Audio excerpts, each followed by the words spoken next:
Nah, pagi hari ini ada beberapa bagian firman Tuhan yang saya ingin sampaikan kepada saudara semuanya. Masih merupakan kelanjutan dari hubungan pribadi dengan Tuhan dan tinggal di dalam Kristus. Mari lihat sama-sama di dalam Ibrani pasal yang ke-11. Ibrani pasal yang ke-11. Kalau saudara perhatikan di dalam Ibrani pasal yang ke-11, itu judul perikopnya adalah saksi-saksi iman. Artinya orang-orang yang mendapatkan kesaksian hidup karena mereka mempertahankan akan iman mereka.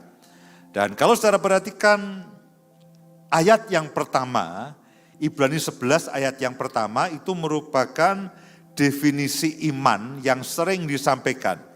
Iman adalah dasar dari segala sesuatu yang kita harapkan dan bukti dari segala sesuatu yang tidak kita lihat. Dasar dari yang kita harapkan dan bukti dari yang tidak kita lihat. Sebab oleh imanlah telah diberikan kesaksian kepada nenek moyang kita. Karena iman kita mengerti bahwa alam semesta telah dijadikan oleh firman Allah. Sehingga apa yang kita lihat telah terjadi dari apa yang tidak dapat kita lihat. Karena iman, Habel telah mempersembahkan kepada Allah korban yang lebih baik daripada korban Kain. Dengan jalan itu ia memperoleh kesaksian kepadanya bahwa ia benar. Karena Allah berkenan akan persembahannya itu dan karena iman ia masih berbicara sesudah ia mati. Karena iman, Henoh terangkat, supaya ia tidak mengalami kematian dan ia tidak ditemukan. Karena Allah telah mengangkatnya. Sebab sebelum ia terangkat, ia memperoleh kesaksian bahwa ia berkenan kepada Allah. Dan kalau saudara baca ayat-ayat berikutnya, ayat yang ke-7 itu bicara mengenai Nuh. Ayat yang ke-8 itu bicara mengenai Abraham. Bagaimana perjalanan hidup Abraham sampai dia mendapatkan semua keturunan, mendapatkan janji yang Tuhan berikan dalam kehidupannya. Kemudian juga ayat yang keberapa itu? Seterusnya itu mengenai Abraham, kemudian ayat 20 itu mengenai Ishak. Ayat yang ke-21 mengenai Yakub, ayat yang ke-22 mengenai Yusuf. Ayat yang ke-23 itu mengenai Musa. Kemudian masih banyak lagi contoh pahlawan-pahlawan iman. Ya, ayat 30 itu bicara mengenai peristiwa Yeriko. Ayat yang sebelumnya bicara mengenai orang Israel keluar dari tanah perbudakan. Ayat yang ke-31 mengenai Rahab. Kemudian ayat yang ke-32 itu bicara mengenai masih banyak lagi. Ada Gideon, ada Barak, Simson, Yefta, Daud, Samuel, dan para nabi. Dan ayat yang ke-33 dikatakan karena iman mereka telah menaklukkan kerajaan-kerajaan, mengamalkan kebenaran, memperoleh apa yang dijanjikan, menutup mulut singa-singa, memadamkan api yang dahsyat. Mereka luput dari mata pedang, beroleh kekuatan dalam kelemahan, menjadi kuat dalam peperangan. Ayat yang ke-35, ibu-ibu telah menerima kembali orang-orangnya yang telah mati sebab dibangkitkan dan seterusnya dan seterusnya dan seterusnya. Itu semuanya karena iman. Nah, ada satu ayat kunci sebetulnya. Kalau ayat-ayat tadi kan merupakan contoh, ada Henoh, ada Noah, ada Abraham, ada Ishak, ada Yakub, ada Musa, ada Gideon, ada Yusuf dan sebagainya. Itu adalah contoh-contoh orang yang ketika hidup mereka itu beriman. Lalu mereka mendapatkan apa yang dijanjikan Tuhan dalam kehidupan saudara dan saya. Dan di dalam ayat yang pertama dikatakan bahwa iman itu dasar dari segala sesuatu yang kita harapkan. Saudara berharap itu dasarnya iman. Iman itu dari firman Tuhan itu. Dan bukti dari segala sesuatu yang tidak kita lihat. Buktinya apa? Buktinya ya karena kita iman itulah, kita punya iman itu merupakan bukti dari segala sesuatu yang tidak kita lihat atau segala sesuatu yang belum kita lihat. Nah, ada satu ayat yang menarik saudara. Ayat yang ke-6. Ayat ini menarik. Ayat yang ke-6. Tetapi tanpa iman, tidak mungkin orang berkenan kepada Allah. Tanpa iman, tidak mungkin orang berkenan kepada Allah. Pertanyaannya adalah, Pak, rinciannya seperti apa? Rinciannya seperti apa? Kalimat berikutnya, sebab barang siapa berpaling kepada Allah, ia harus percaya, ia harus punya iman bahwa Allah ada. Dan bahwa Allah memberi upah kepada orang-orang yang sungguh-sungguh mencari Dia. Iman itu dasar dan bukti. Lalu cara kerjanya seperti apa? Ayat yang lain mengatakan begini, iman datang dari pendengaran, pendengaran akan firman Tuhan. Betul. Nah, ada sisi yang lain, yang di dalam Ibrani pasal yang ke-11 ayat 6 dikatakan begini, kalau orang tidak punya iman, ya, tidak mungkin orang ini berkenan kepada Allah. Jadi setiap kali saudara datang kepada Tuhan, setiap kali saudara berpaling kepada Allah, terjemahan lain mengatakan bersekutu dengan Tuhan. Tinggal di dalam Kristus. Kristus tinggal di dalam kita tinggal di dalam Kristus, bersekutu. Bukan hanya saudara dan saya yang mencari Tuhan. Bukan saya dan saudara yang sebetulnya mengejar Tuhan, itu bukan. Tuhanlah yang lebih dahulu mencari kita, yang mengejar kita. Nah, ketika ketemu bukan hanya saya dan saudara tinggal di dalam Kristus, tapi Kristus tinggal di dalam kita. Sama seperti yang saya sampaikan minggu yang lalu, seperti ranting yang menempel kepada pokok anggurnya, lalu berbuah. Nah, Alkitab mengatakan begini, sebab barang siapa berpaling kepada Allah, barang siapa bersekutu dengan Allah, barang siapa mencari akan Tuhan, barang siapa membangun hubungan pribadi dengan Tuhan, lewat saat teduh, lewat pembacaan firman, lewat doa, lewat pujian dan penyembahan. Nah, iman yang pertama yang saudara dan saya miliki adalah saudara harus percaya, harus punya iman bahwa Allah itu ada. Allah itu ada. Kalau saudara memuji dan menyembah Tuhan, saudara harus punya iman bahwa Allah yang di depan saudara itu sedang menikmati pujian dan penyembahan saudara. Ketika saudara membaca Alkitab, iman yang real, iman yang praktis adalah ketika saudara membaca firman Tuhan, saudara yakin, saudara percaya, saudara punya iman bahwa Tuhanlah yang sedang berbicara kepada saudara. Di bawah itu Tuhan tidak berkenan. Karena Alkitab mengatakan barang siapa berpaling, barang siapa bersekutu dengan Dia, barang siapa mencari Dia, barang siapa menyembah Dia, barang siapa berdoa kepada Dia, barang siapa membaca firman-Nya, harus percaya. Yang pertama itu harus punya iman bahwa Allah itu ada. Kalau saudara berdoa, yang pertama saudara yakini bahwa Tuhan mendengar doa saudara yang jauh dari sempurna, yang jauh dari semua teori doa. Karena sejatinya doa tidak ada teorinya. Sejatinya doa adalah saudara datang kepada Tuhan dan berbicara saja. Semakin banyak teorinya, semakin membingungkan saudaraku.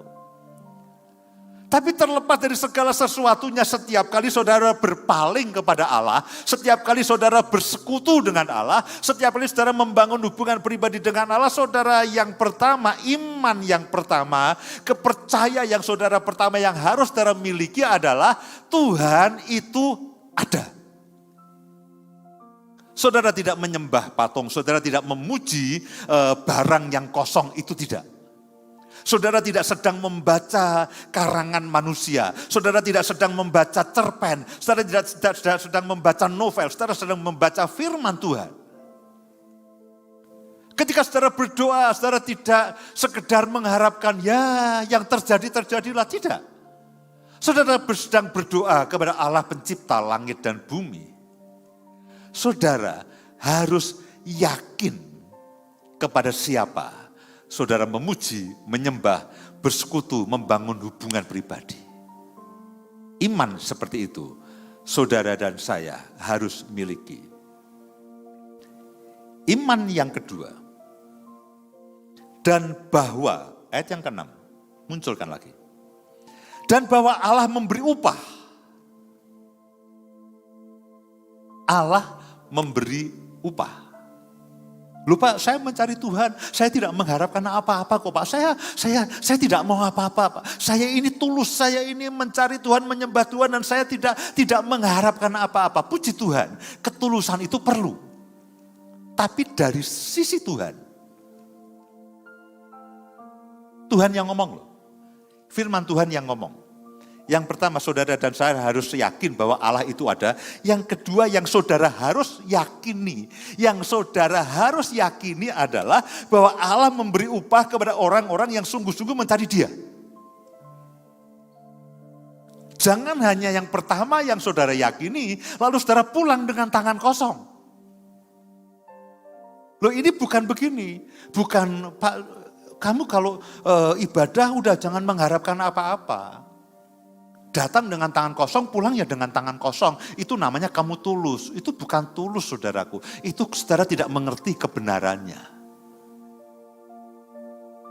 Dari sisi Tuhan, Tuhan mengatakan setiap kali kamu datang kepadaku, kamu harus yakin, aku ini ada. Aku ini pribadi yang real, yang ada. Yang kedua, yang kamu harus yakini, loh ini yang ngomong Tuhan. Yang ngomong firman Tuhan, yang kamu harus yakini adalah setiap kamu saudara dan saya itu mencari Tuhan. Setiap kali saudara bersekutu dengan Tuhan, setiap kali saudara berdoa, saudara membaca firman Tuhan, saudara memuji dan menyembah, apalagi saudara bermain musik, melayani, saudara latihan semuanya, kamu harus yakin bahwa Tuhan memberi upah. Lu berarti ibadahmu tidak tulus. Lu bukan masalah tidak tulus. Tuhan yang punya rule-nya, Tuhan yang punya aturannya. Wah, aku tidak mau menerimanya. Loh, saudara melanggar firman. Wah Pak, saya ingin seperti Abraham. Loh, Abraham pakai itu. Oh saya seperti Daud, ingin seperti Daud, ingin seperti Yusuf, ingin seperti Yakub. Loh, Yakub, Daud, Yusuf, Gideon, Musa itu pakai rumus ayat yang ke-6. Itulah yang membuat Abraham bertahan. Karena setiap kali dia selesai membangun mezbah, Tuhan mengupahi dia. Setiap kali dia melakukan sesuatu, Tuhan mengupahi dia. Saudara tidak mau loh. Ini kodrat ilahi loh saudaraku. Ini aturan ilahi. Aturan Tuhan. Kalau saya hafalkan ayat ini. Saya hafalkan ayat ini. Sehingga dalam persekutuan saudara dengan Tuhan itu tidak sia-sia. Itulah yang membuat Henokh bertahan. Bertahun-tahun hidup dengan Tuhan, bergaul karib dengan Tuhan, sampai diangkat. Itulah yang membuat Nuh kuat. Karena setiap kali dia melakukan pekerjaan Tuhan, Tuhan mengupai dia. Itulah yang membuat lalu Abraham itu bertahan selama 25 tahun sampai dia mendapatkan anak yang dijanjikan itu. 25 tahun untuk menantikan satu janji. Lalu apakah persekutuan Abraham dengan Tuhan itu sia-sia? Tidak. Alkitab mengatakan dia diberkati secara rohani, secara jasmani. Yusuf yang sekian belas tahun di tanah Mesir, dia menantikan, dia sebelasan tahun dia menantikan akan janjinya. Akan janji yang Tuhan berikan kepada dia. Dan setiap kali dia berbakti kepada Tuhan, Tuhan mengupai dia. Itu yang membuat Yusuf itu bertahan. Saudara pikir, Nuh, Abraham, Isa, Yakub, Yusuf, Daud itu orang hebat? Tidak. Mereka manusia biasa seperti saya dan saudara. Yang terjadi adalah setiap kali mereka bersekutu dengan Tuhan, Tuhan memberikan sesuatu yang ilahi dalam kehidupannya. Tuhan memberikan kekuatan. Tuhan memberikan berkat secara rohani. Tuhan memberikan berkat secara jasmani. Tuhan mengembangkan akan karakter kehidupan mereka. Buah roh ada dalam kehidupan mereka. Mereka menangkap akan rencana Tuhan. Mereka menangkap akan visi Tuhan. Minggu lalu kita berbicara mengenai kalau pada waktu kita tinggal di dalam Kristus, kita akan berbuah di dalam Kristus. Kita bersekutu dengan Kristus, kita berbuah. Buahnya kita ambil dari mana? Dari pokok anggurnya itu loh. Disuplai dari pokok anggurnya. Jadi saudara tidak cukup kuat. Dan tidak mungkin cukup kuat. Lalu berkata, ayo kita heroik. Kita tidak butuh berkat Tuhan. Kita tidak butuh pertolongan Tuhan. Saudara dan saya adalah orang-orang yang tough, yang kokoh, yang kuat. Kita pantang mundur. Kita adalah orang-orang yang berjibaku. Kita orang-orang yang siap mati bagi Tuhan. Kita adalah orang-orang yang hebat. Kita ada orang-orang yang terus membayar harga sampai bangkrut. Kita tidak risaukan apapun dalam kehidupan kita. Yang penting kita melakukan untuk Tuhan. Saudaraku maafkan. Ayatnya tidak bicara begitu. Ranting tidak dapat berbuah dari dirinya sendiri.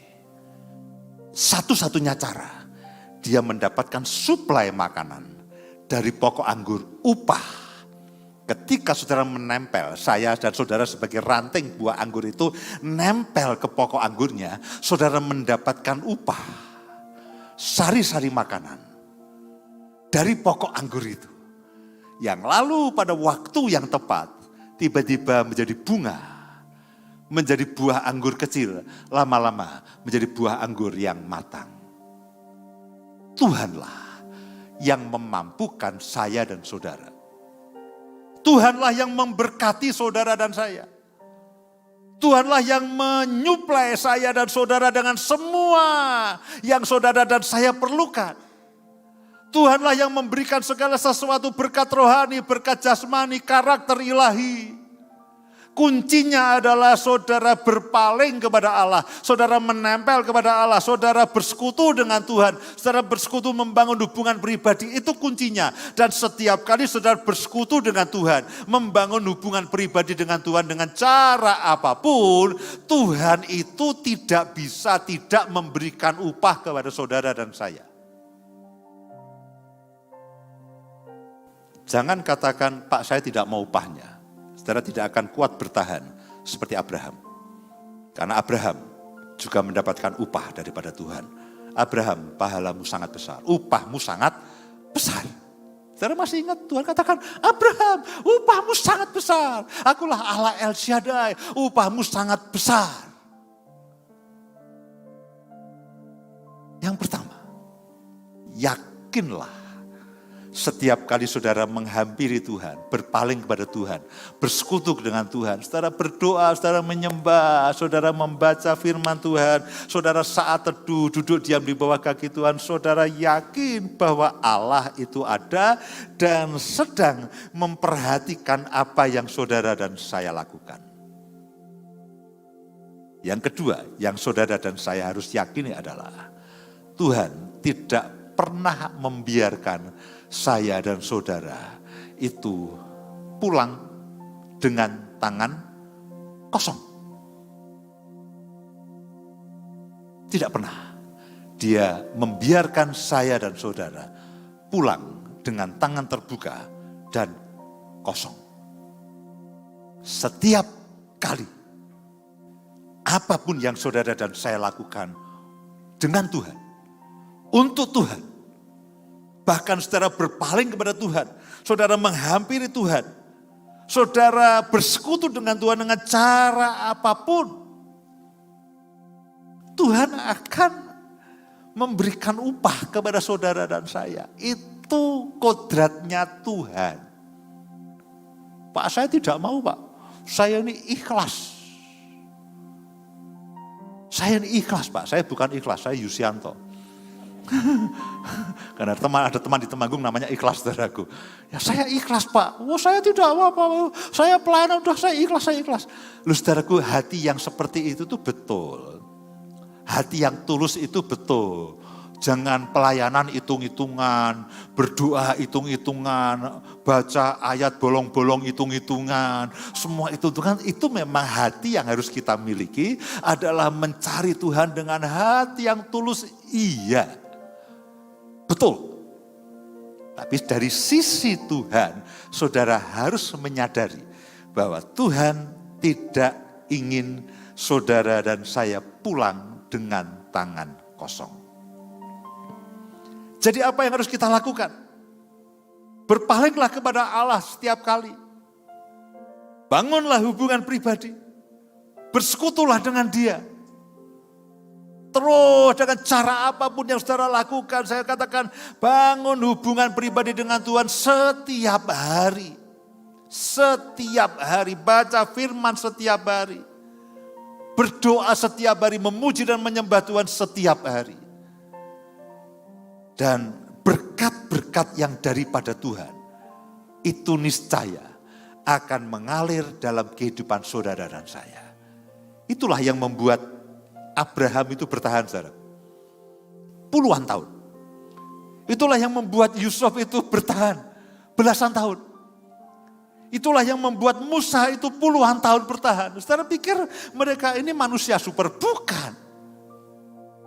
Kalau mereka ini tidak diberkati Tuhan, mereka tidak diupahi Tuhan, nggak kuat.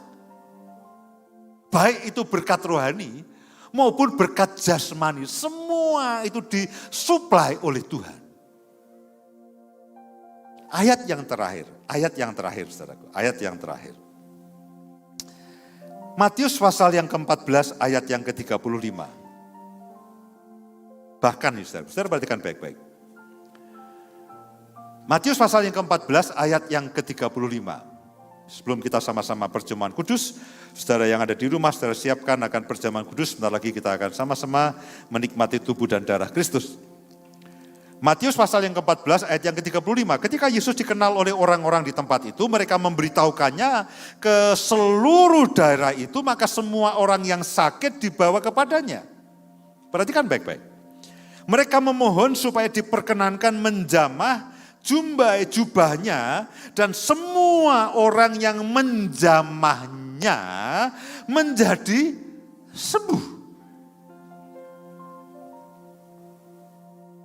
Dibandingkan dengan Ibrani pasal yang ke-11 ayat yang ke-6. Matius pasal yang ke 14 ayat yang ke-36. Ini kan sepertinya apa ya? Bukan satu kebenaran yang prinsip. Dibandingkan dengan Ibrani pasal yang ke-11 ayat yang ke-6, itu merupakan prinsip kebenaran doktrin yang harus saudara dan saya lakukan. Tapi Matius 14 ayat 36 ini kan sepertinya begini, orang-orang itu minta supaya diperkenankan saja itu menjamah jubah-jubah Yesus. Di pasar, di lapangan, di ganggang.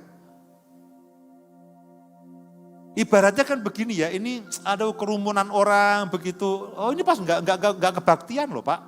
Mereka tidak ada penyembahan, mereka tidak ada doa, mereka tidak ada altar call. Ini hanya orang-orang yang rebutan nyentuh jubah Yesus. Ibaratnya kekacauan lah. Kekacauan dan orang-orang banyak, mereka hanya kami ingin dengan usaha sedikit ya tolonglah Yesus jalannya siksak-siksak supaya bisa menjangkau orang banyak. Lalu orang ini hanya mungkin yang satu kena tangannya, kena ujung jarinya, kena jempolnya. Loh, hanya begitu. Dibandingkan dengan Ibrani pasal yang ke-11 ayat yang ke-6, peristiwa di dalam Matius pasal yang ke-14 ini tidak seberapa. Yesus lewat, mereka hanya, Yesus mampir sini sebentar, tolong, lewat sini. Iya. Loh, hanya begitu loh. 1 detik, 2 detik peristiwa itu terjadi. Setiap orang hanya deal gitu aja tuh. Bahkan Yesus tidak lalu enggak ngotor-ngotori jubahku. Tidak loh saudaraku. Ketika seseorang mencoba melakukan sesuatu, dia biarkan kuasa kesembuhan itu mengalir. Dia tidak mau seorang pun yang mengulurkan tangannya itu tidak mendapatkan apa-apa. Percayalah, dalam setiap persekutuanmu dengan Tuhan, saudara dan saya tidak pernah keluar pulang dengan tangan kosong. Nuh diupahi, Henoh diupahi, Abraham diupahi, Ishak diupahi, Yakub diupahi, Musa, Yusuf diupahi. Saya dan saudara perlu itu. Iman yang pertama, setiap kali saudara datang kepada Tuhan dengan cara apapun, doa, pujian, penyembahan, firman, ibadah seperti ini, saudara harus yakin bahwa Tuhan itu ada. Yang kedua, saudara harus yakin bahwa saudara tidak mungkin pulang dengan tangan kosong. Itulah yang membuat saudara dan saya kuat dan bertahan, bahkan berkemenangan.